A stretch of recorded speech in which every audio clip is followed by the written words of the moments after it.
Hi friends, welcome to cine family 2. ప్రేమ ఎంత మధురం serial ప్రముఖ జీ తెలుగు ఛానల్లో ప్రసారమవుతూ ప్రేక్షకులను బాగా ఆకట్టుకుంటుంది. ఈ సీరియల్కి సంబంధించిన ప్రతి లేటెస్ట్ అప్డేట్స్ని అప్పటికప్పుడు షేర్ చేస్తూ ఉంటారు. ప్రేమ ఎంత మధురం serial hero heroine Sriram Venkatan, వర్ష, ఆర్య అను క్యారెక్టర్లు చాలా అద్భుతంగా నటించి ఎంతో మంచి గుర్తింపును అండ్ బెస్ట్ జోడీగా కూడా గుర్తింపు పొందారు. అయితే రీసెంట్గా ప్రేమ ఎంత మధురం సీరియల్లో ఆర్య అను చనిపోయినట్లుగా చూపించడం జరిగింది.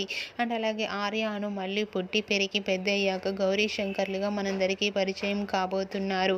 వాటికి సంబంధించిన షూటింగ్ లొకేషన్ లేటెస్ట్ ఫొటోస్ను కూడా షేర్ చేశారు. ఆ ఫొటోస్లో గౌరీ శంకర్ చాలా న్యూ లవ్ స్టోరీ అండ్ అలాగే న్యూ కపుల్గా మనందరికీ కనిపించబోతున్నారు. ఆ ఫొటోస్ చూసిన వారంతా వావ్ సూపర్ అండ్ ఈ లేటెస్ట్ ఎపిసోడ్స్ కోసం ఎంతగానో ఆతృతగా ఎదురు చూస్తున్నామంటూ కామెంట్స్ పెడుతున్నారు. మీకు కూడా Gauri Shankar shooting location latest photos మీకు నచ్చినట్లయితే మీ అభిప్రాయాన్ని మీ కామెంట్ రూపంలో తెలియజేస్తూ లైక్ చేయండి, షేర్ చేయండి. మరిన్ని ఇంట్రెస్టింగ్ అండ్ లేటెస్ట్ అప్డేట్స్ కోసం మా సినీ ఫ్యామిలీ 2 ఛానల్ని సబ్స్క్రైబ్ చేసుకోండి.